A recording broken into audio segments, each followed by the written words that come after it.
The Nottingham UNESCO City of Literature are committed to building a better world with words, and part of that engagement is to think about how we might engage young people throughout the city in reading and writing for pleasure.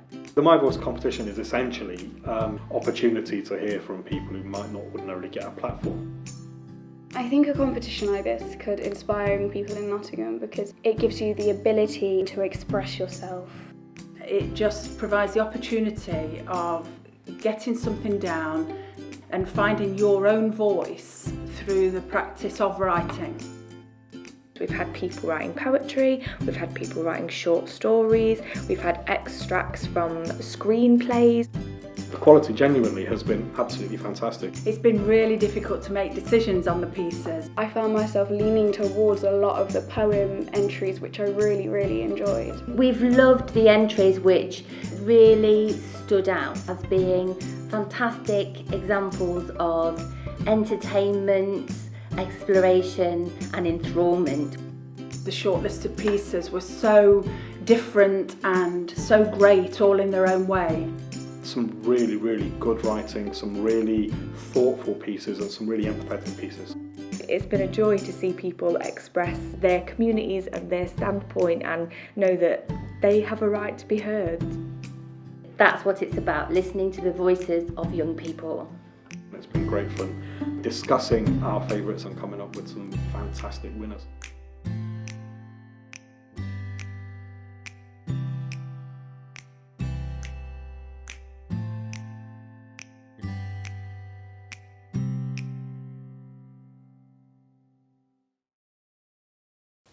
Hello and welcome to Virtual MyVoice. I'm Sandeep Mahal and I'm the Director of Nottingham UNESCO City of Literature.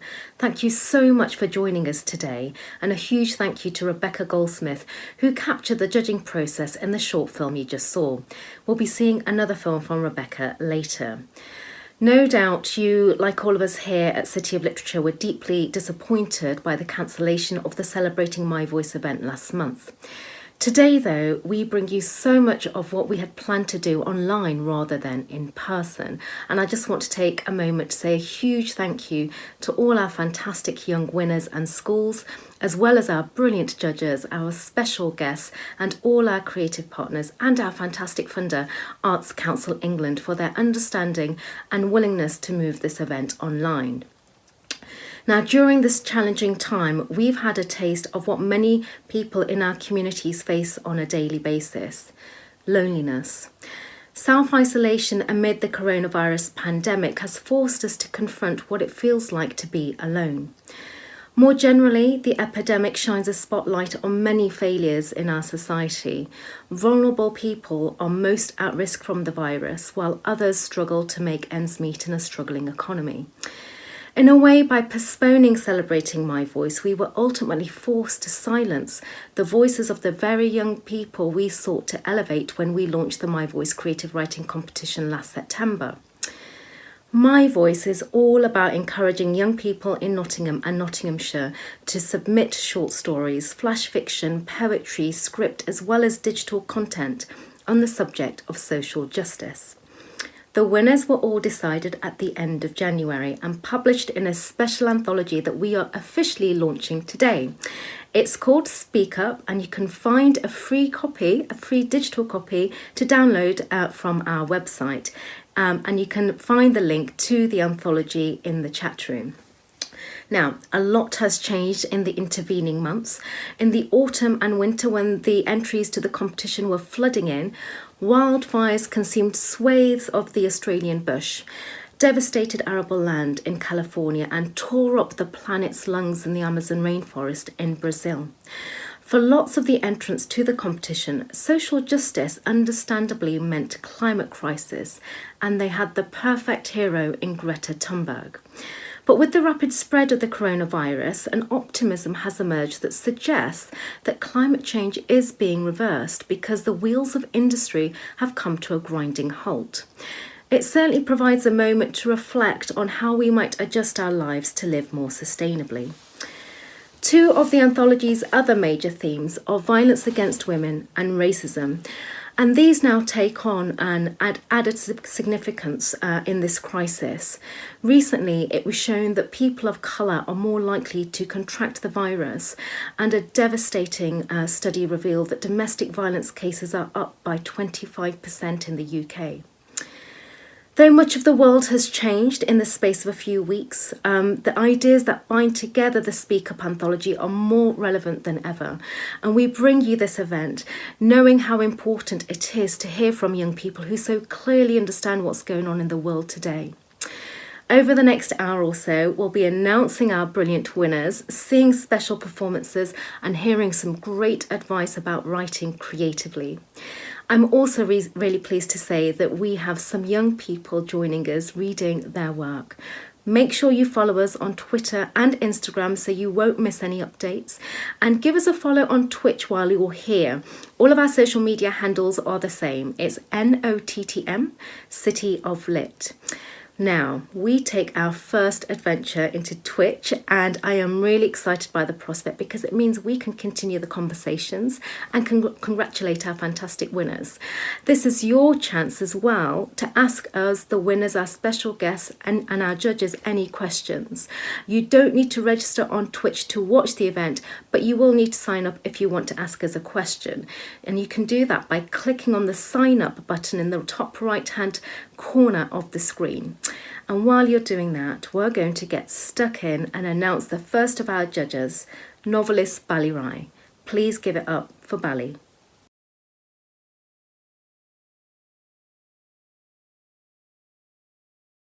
Thank you, Sandy. It was a great pleasure to judge the MyVoice story competition. I loved reading the entries in the 10 to 13 category.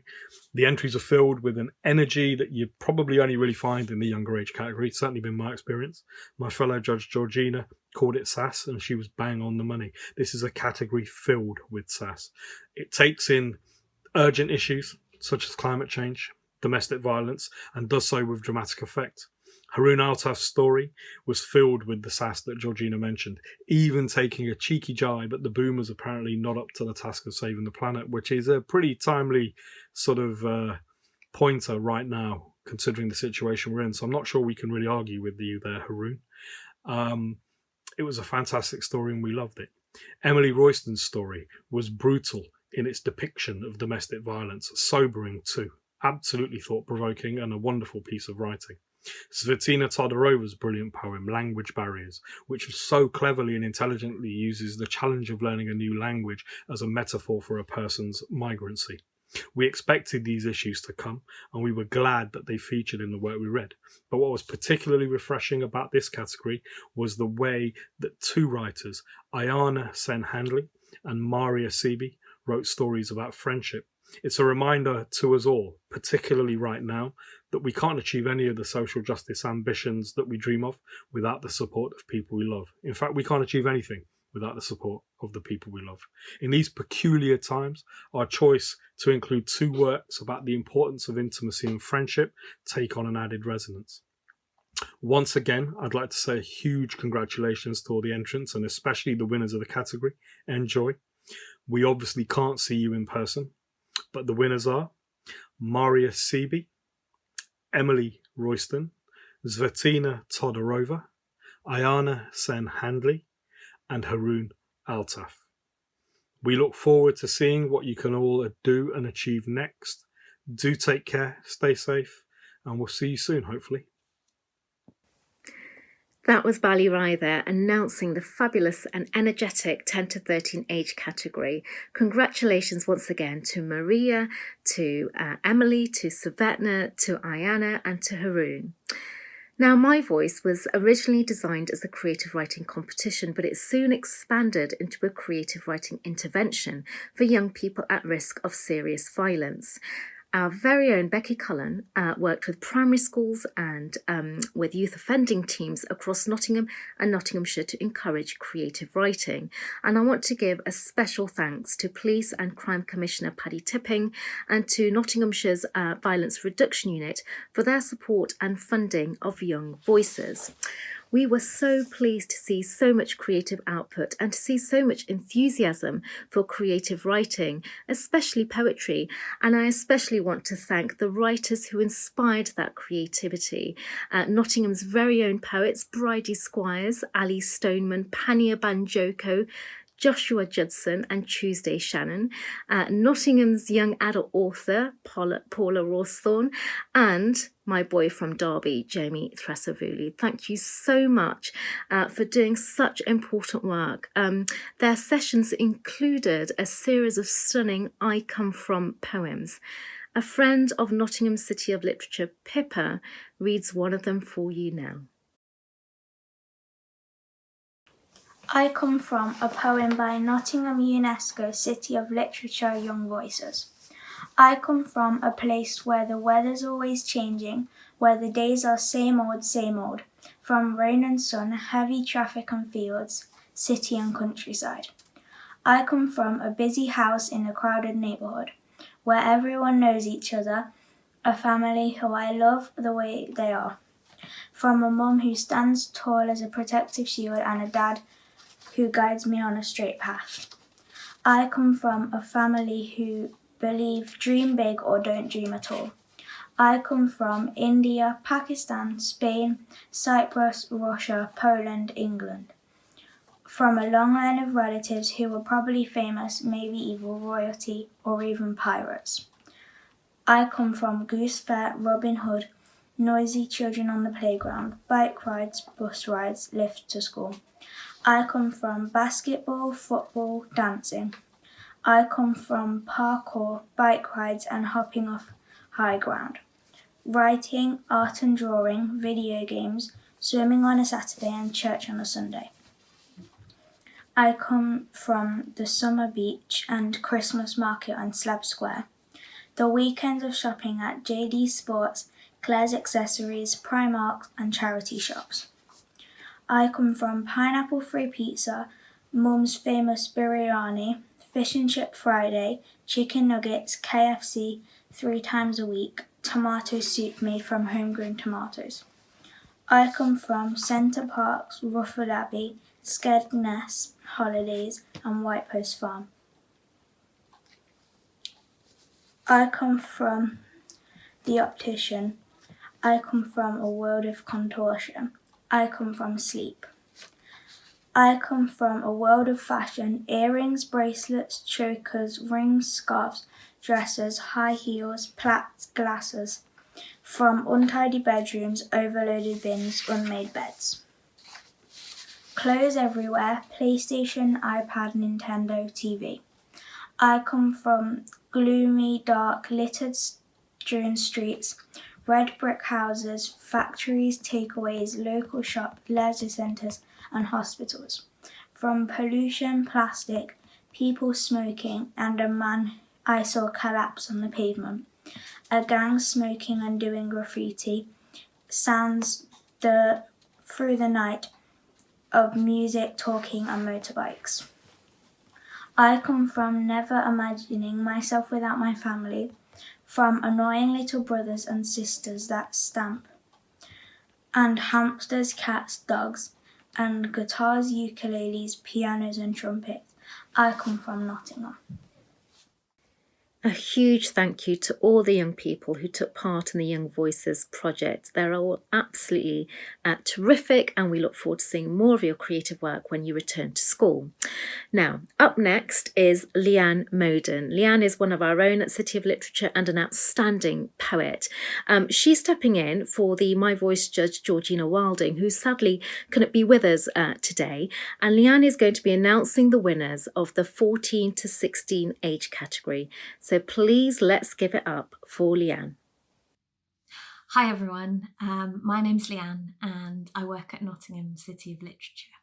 It's great to step into Georgina's shoes today and share with you her reflections on the 14 to 16 category. I'll announce the winners in a moment, but Georgina emphasised to me what an incredibly strong category this was. And anybody who was unsuccessful shouldn't be disheartened because it was a really stiff competition and we really enjoyed reading all the entries. The winners in this category focus on a range of themes such as disability, racism, homophobia and body image. Body image is a key focus of Abby Stafford's poem, The Soul of Heteropa. But what was fascinating about her poem was the way she used a form that evoked Shakespeare or romantic verse. Heteropa wept and wept that night, one line reads, and another asked, why must I be so ugly, father?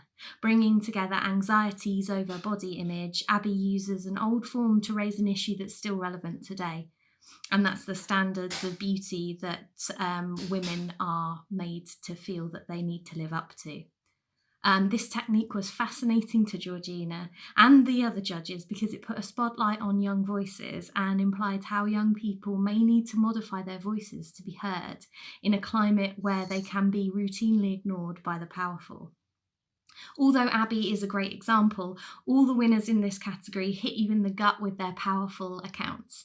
Ruth Emma Harding's story, I Wake Up Alone and in Pain, Alicia Ebanks Babb's Unnatural Love, Chineye Okolo's When I Wake Up I Dread the Feeling Inside of Me, and Freya Hollington's Broken Record all intelligently refocus key social justice issues told in novel ways. I absolutely loved reading all the entries for this category, and so it's I'm really delighted to be able to say congratulations to all 5 winners in this category. So those again are Chineye Okolo, Abby Stafford, Freya Hollington, Alicia Ebanks Babb and Ruth Emma Harding. Well done everyone, congratulations.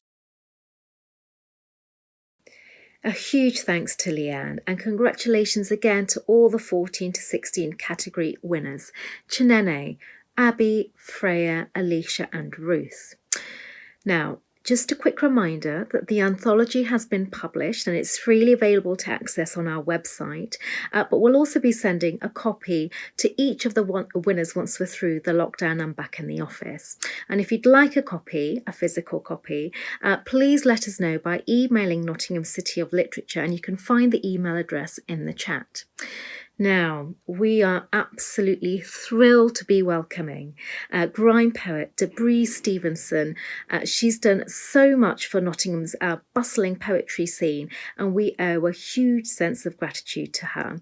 So from her home, she sends us this wonderful performance. Enjoy. Good afternoon. My name is Debree Stevenson and I'm a writer, poet, playwright, dancer, academic, MC from East London, but I spent a large part of my adult life, 8 years to be exact, in Nottingham, and I have a real big love and affinity with the young creative writers that reside there. So it's an honour to be with you there today, there, here, wherever you are. I'm there too. So great to be with you. I've never done this before, so a little bit of a weird experience, but one I knew I needed to participate in. I just want to share a little poem with you that I wrote when I was around 24, so some may the same age as some of you, and it just really struck me as maybe being something relevant to all of us now. It's called Lighthouses, and it's inspired by a Dizzy Rascal lyric that says, "The skies are all empty because the stars are on the ground." I used to stand on my windowsill, head gasping for torrential rain and trains until the windowsill, it broke. So Mum bought me a boot sail bed raised high on dad-built stilts, so my sleep, it could reach outside sometimes and I could hear Leigh Street Estate, that hungry smell of white trainers, hot oil and the sound of a pound dropping to the floor like hope and everyone running towards. Sometimes hope argues, and I can never tell if it's a real fight until cars strobe closer. Daisy chains of satellite dishes and washing lines. Parents drying bloodstains from the night before.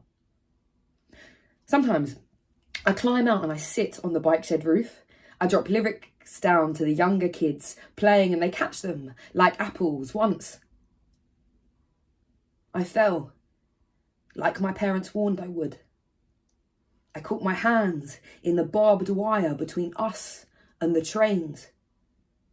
I nearly lost 3 fingers and the trust of my tiny neighbours. But once, I saw a pigeon pause and dance on that same barbed wire. It was raining then too. I only really stick my head out when it rains. Even now, I love the smell, the sound, that constant crashing.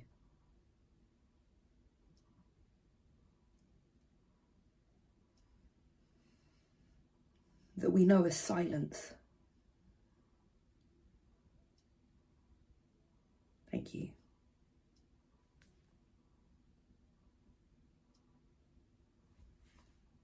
Keep being creative. Keep being grounded. Don't put pressure on yourself to create or to finish anything. Help your loved ones if you can. Stay at home. Stay safe. And congratulations.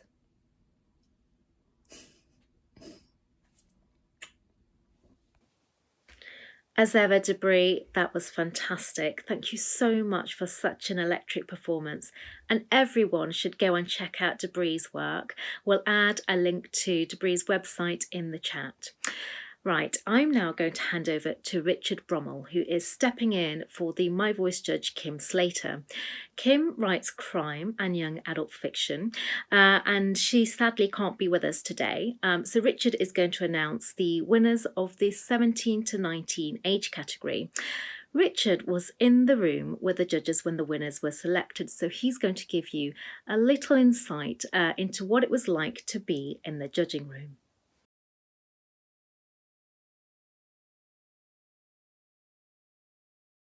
Hello, nice to see you all. I'm Richard Bromhall and I'm Project Officer at Nottingham UNESCO City of Literature, and it was my absolute pleasure to be a part of the judging day back in January with Bally, Becky, Danica, Georgina and Kim. Unfortunately, Kim can't be with us today. So I'm really delighted to step in and share some of Kim's comments on her behalf about the 17 to 19 category. I think one of the things that was so interesting about this category was how distinct it was from the others. And I'll just explain what I mean. So firstly, it was the only category that had entries in prose, poetry and script. And it was a real challenge, I think, for the judges because they were required to compare, quality of work across different genres, which we hadn't been forced to do in that way in the previous two. But secondly, the themes in this category serve a little bit of as a microcosm for the anthology as a whole. Themes of racism, gendered violence, and the climate crisis are key features. But they're also representative of the vital themes this anthology confronts more generally. But this isn't to say that these pieces are generic either.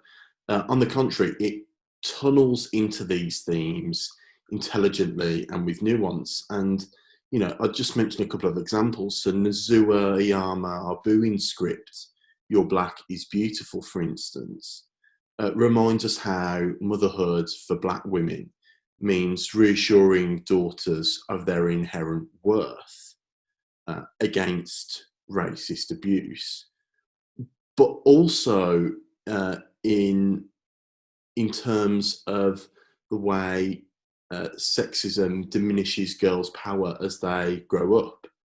But Nsua's script is rich because it overlaps these ideas by showing intergenerational struggle for Black mothers, as well as the ways racism is confronted in the everyday. another story that makes us think differently about the contemporary political challenges we face is Eleanor Jacobson's story, Wanderlust in a Broken Planet. It's a clever take on the climate crisis. Eleanor's narrator imagines a future where Venice's iconic canal network is lost to flooding. And Eleanor's generation ultimately saves the planet from catastrophe in the story. But it's brilliant because it makes familiar the consequences of climate injustice by taking them through the increasingly common experience for young people of taking a gap year. And I personally loved the category for its quick and left field thinking. And this is the way creative writing can be: political, subtle, and thought-provoking. And another reason why I was so delighted to bring you this message and to announce the winners of the category. So without any further more from me, the winners of the 17 to 19 category are Holly Jevons Saunders, Nzua Iyama Arbuin, Rihanna Greensmith, Tabiso Hadebe, and Eleanor Jacobson. Congratulations to all of you. Huge congratulations to Holly, to Nzua, to Rihanna, to Biso and Eleanor. A huge achievement for all involved. Up next, we have Becky Cullen. Becky's going to announce the winners of the 20 to 25 category. Over to Becky.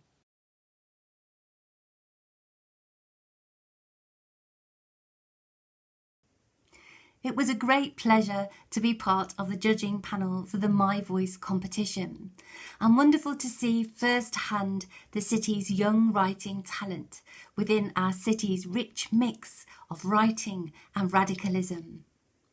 In this category too, we have a rich mix. T.O. Eve tackles homelessness.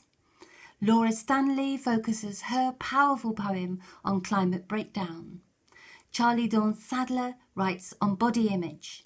Raquel Boyson draws attention to Britain's cultural contradictions, while Sophie Cummins' short story explores the everyday fear of women who walk home alone at night. These diverse stories teach us about the world today, pointing out our political inconsistencies, the very condition of what it is to be human and angry about the way things are. The power of small acts of human kindness, or the bravery to admit who we are and how we may feel in our most vulnerable moments. There is courage in standing up and being honest. Revealing our human selves is as important as taking on the powerful. To challenge that power, as the winners in this category show, we must first take on ourselves. So I am delighted to announce the winners of the 20 to 25 category. Laura Stanley, T.O. Eve, Charlie Dawn Sadler, Raquel Boyson, and Sophie Cummins. Thank you, Becky, and so many congratulations to Laura, Tio, Charlie, Dawn, Sophie and Raquel. Earlier, we saw a performance from the wonderful Pippa, who read from one of the Young Voices I Come From poems. I'm now delighted to welcome some of the MyVoice winners who will read from their poems. Please give it up for Ayanna Sen Handley, Charlie Dawn Sadler, Emily Royston, Holly Jevons Saunders, Maria Seaby and Rihanna Greensmith.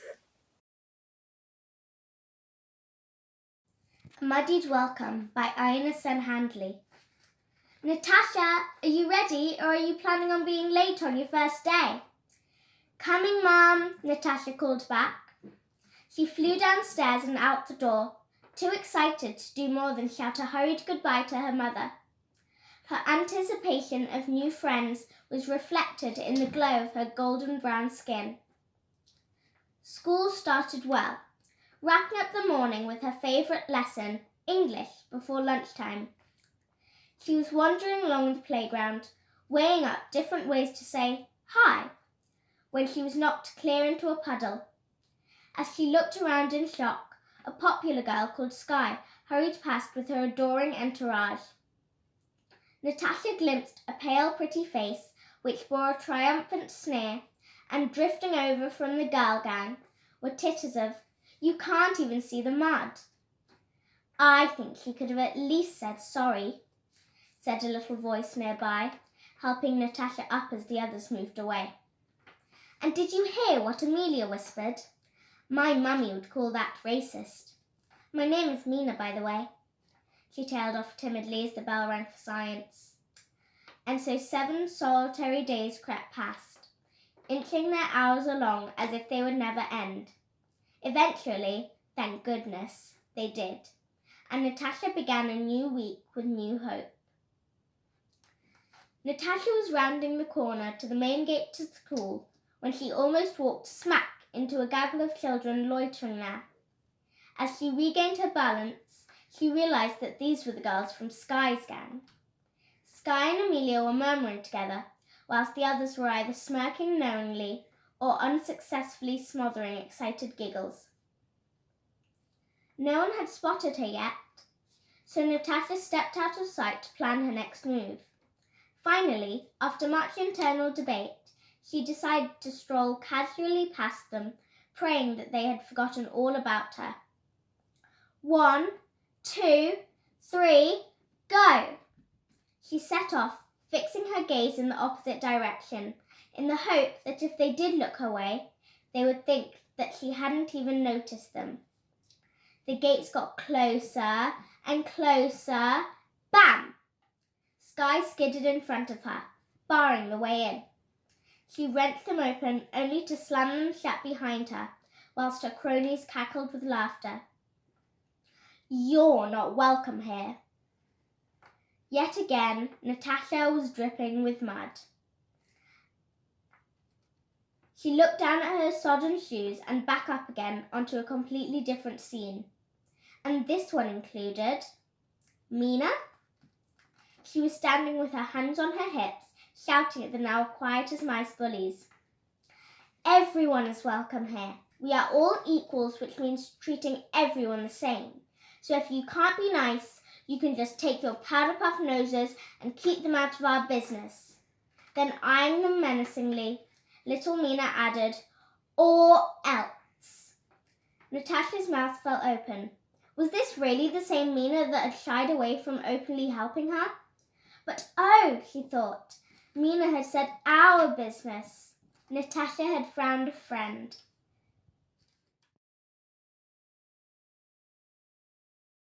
Hello, my name's Charlie Dawn and I'm going to be reading an excerpt from my poem Paper Skin. I always wondered how it felt. It's strange to start it now. I want to learn to like myself, but no one taught me how. If you undress my responsibility, you'll find I've got paper skin. And you'd think after years of pretending it would be much thicker than thin. Sometimes I feel like someone who's not. And today my chest feels heavy.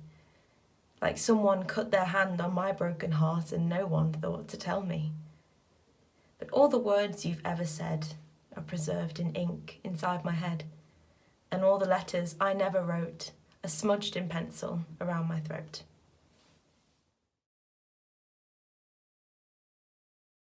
Hello, my name's Emily, and I am one of the 3 winners of the 10 to 13 section in the MyVoice creative writing competition.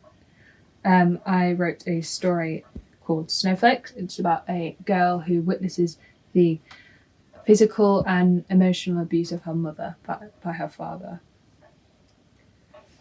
I wrote this story to call attention to the fact that even though people are trying to help, there is still physical abuse going on in families. It does affect the children and not just the people who receive the abuse themselves. So I'm going to read the story to you now. Snowflakes. They stuck to my eyes as I lay on the ground, steadying my breath, trying to stay calm. I could hardly believe what had happened. My chest ached and my feet stung with cold. My thin cotton pyjamas clung to my body, letting the cold night air in. It nipped to my skin and wrapped around my hair, freezing the wet locks. Kimmy was wailing in my ear, and I bent down to give her a hug. My hand shook as I reached in my pocket for my phone. Hello? This is 999. What's your emergency? It's my mum. She's been attacked. By who? My dad. Early that day.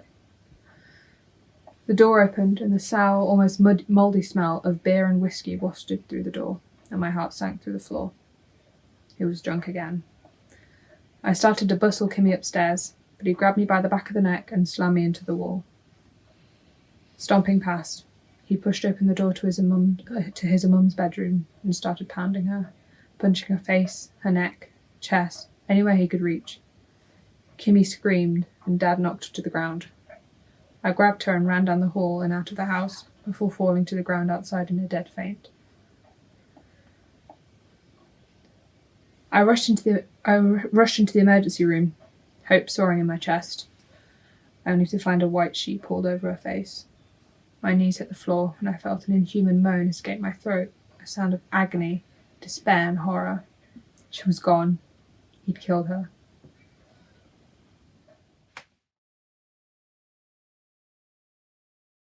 Hi, I'm Holly Saunders. I'm 18 years old, and for as long as I can remember, really, I have struggled with my confidence, and I've suffered from several different mental health issues and illnesses, and to the point really that they started to control my life and control the things that I did. But there's one part of my life, one experience in particular, that I really struggle to come to terms with myself, something that I don't really speak to anyone about, and that's what I based my story on. And so to send the story off was really difficult for me, but the response that I got from everyone was just so amazing, and I appreciate it so much. So my story is called I Would Give Molly a Voice. There was a girl, young, pretty, visibly happy enough in life. For the sake of this, we'll call her Molly. Molly had a secret she never told a soul. But if she'd had a voice, I think this is what she would say. I think she would start by saying that she wasn't always so obsessive. She hadn't always spent hours in the morning doing body checks in the mirror. She looked herself up and down in the crooked glass, gently stroking away any loose hairs from her face with one hand.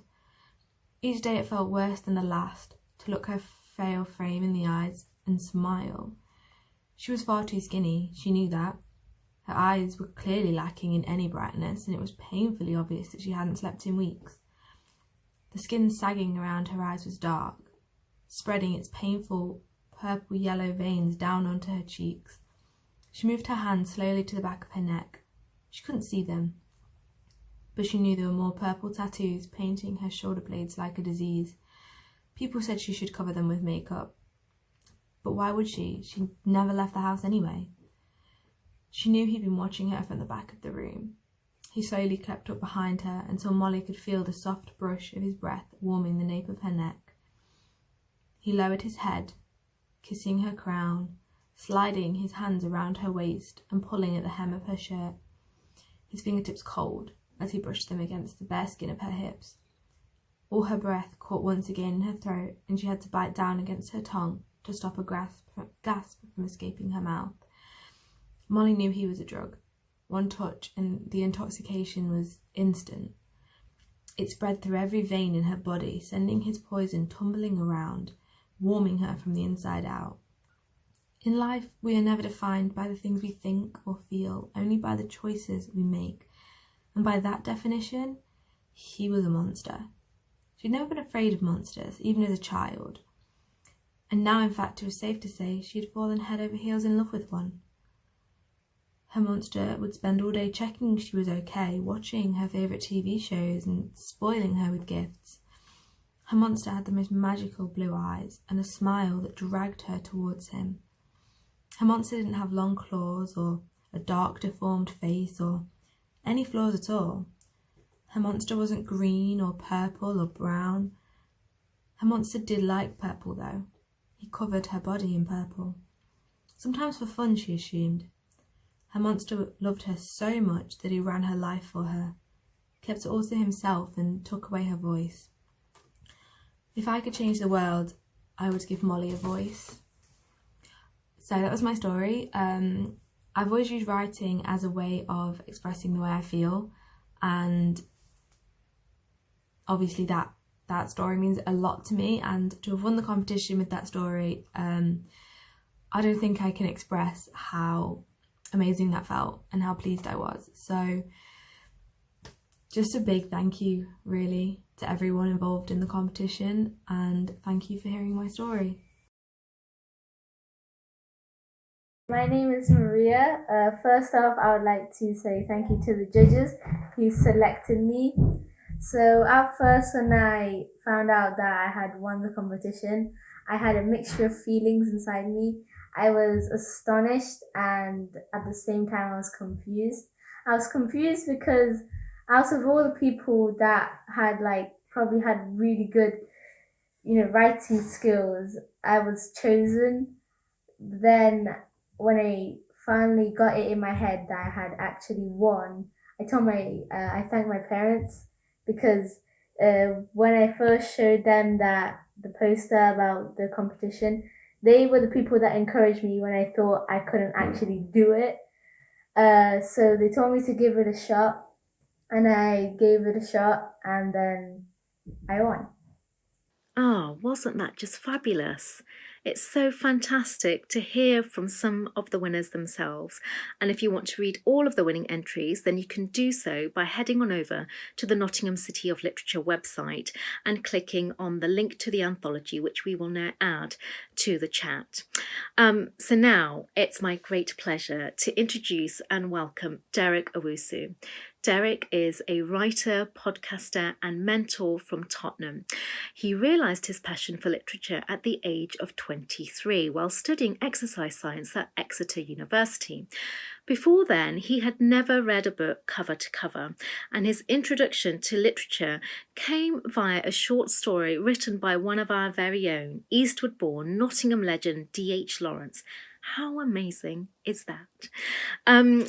In discovering literature for Derek was a revelation that came too late for switching his university course. So instead, he snuck into English literature lectures at the University of Manchester.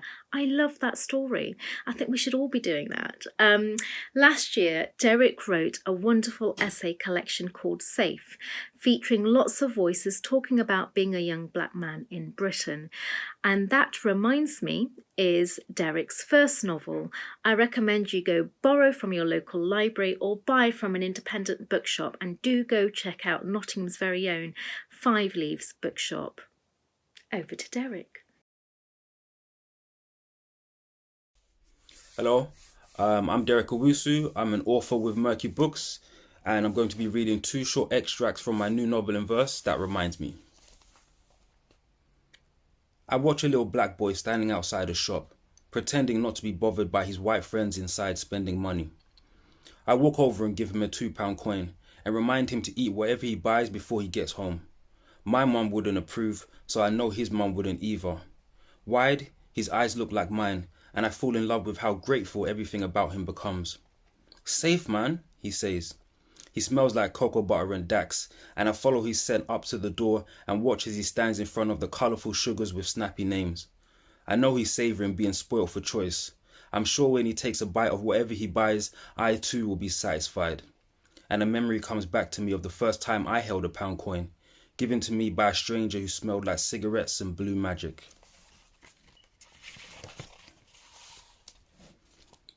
I spot her on the train. I look up and squint as she rolls her suitcase over my toes. Where was Auntie behind those glazed marbles? 70, I think, with dark rings around her eyes and warts peppering the skin beneath. Everlasting weeping, I say to myself. She sits down with an open-mouthed sigh, opposite me but 1 seat to the left. She's tired, but instead of leaning back, she's resting her forearms on the top of her case, looking around curiously, but missing me, her eyes slipping over my dark skin. I'll get off at her stop, take my time behind because I know she'll take hers, sentimental about every second, a walk every seasoned West African seems to have. almost limping, one foot in a grave no one is willing to dig. She hums Ma Wan San. She's hopeful, taking slow strides into what must be a Sunday. I focus, give myself time to think. I'll move around to her right before I reach, stop her going anywhere like footsteps in her sleep, the angle paying respect to cultural customs. We stop at the stairs and I step up and gently place my right hand on the handle of her suitcase. Let me help you, Auntie, I say. Thank you, son, she says. I carry her luggage and stand with her on the escalators, watching her rest. Ma, you're doing your best. I leave her at the barriers, turn back with my own luggage and continue on my way home. Now, the final prizes to be announced are the school's prizes. We promised to award the school who submitted the most number of entries to the MyVoice creative writing competition a creative writing masterclass and a book token worth £100. And we received almost 200 entries, and I am delighted to announce that Trinity Catholic and Oakwood Academy are the joint winners of the school's prize, and they will each receive a creative writing masterclass and a £100 book token for them to spend on books for their school library. Congratulations to Trinity Catholic and to Oakwood Academy. For those of you who haven't been able to claim your prizes, we were in touch with you last week, so please do check your inbox for more details and feel free to get in touch should you have any questions. Now, MyVoice was all about encouraging reading and writing, and I'm really pleased to be able to share some writing tips from the MyVoice judges.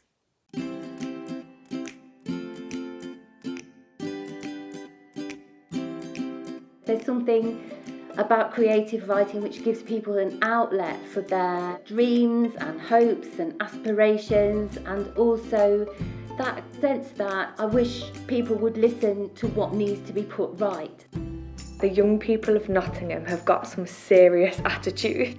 We've got some great, confident young writers, people that really have got opinions and want to get those opinions over. We're all really mature in our thinking, and we're all fussed about the world around us and our future. There are lines in some of these stories that have really woken me up. When I was a young person, I wouldn't have entered a competition. It's really difficult to send your writing out and to have someone else comment on it or judge it. So really everybody that entered the competition has achieved something. I think it's important for the winners to think that actually this is just the first step in their writing experience, and there are people and organisations that can really help them develop. Write with your heart, write what your heart tells you to write, and believe in that. Definitely keep reading, and if you can, try and find a community of other writers. Don't overthink your writing. You always are going to find someone who is going to really enjoy your piece. Just take the plunge and get something down on paper. It really is a great springboard into getting that writing confidence. Make time for writing. MyVoice creative writing competition. Explore, entertain, enthrall. Everybody has a voice and everybody has something to say.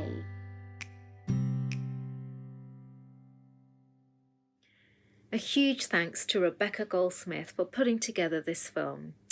Now we're almost done for today, and we're going to finish off with one final performance. But before we do, I just would love to hear your feedback about the virtual MyVoice event. So you're going to receive an email after this event with a short questionnaire, and we'd really appreciate it if you could complete the questionnaire by this Friday.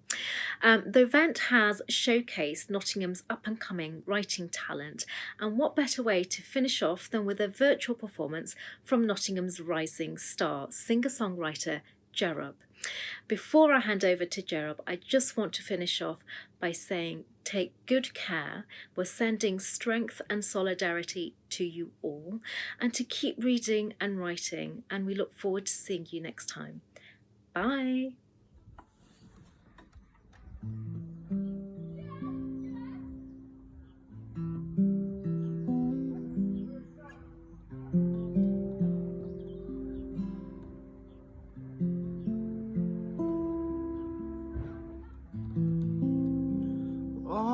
round and round, the circles in your mind playing out.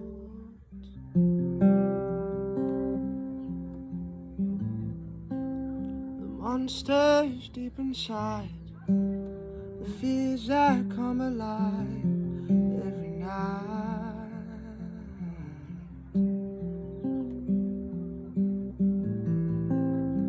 Feeling so afraid, you feel like you're fading.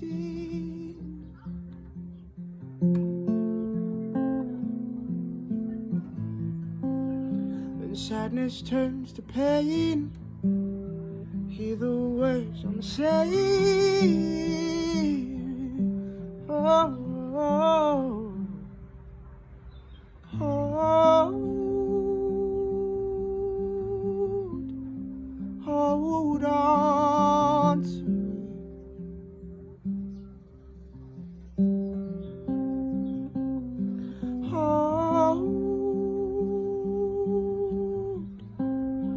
Hold on to me.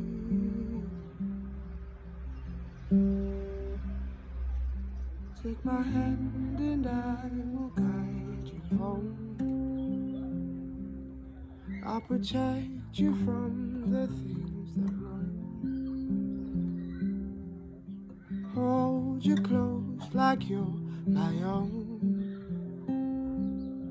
Close your eyes, you'll never be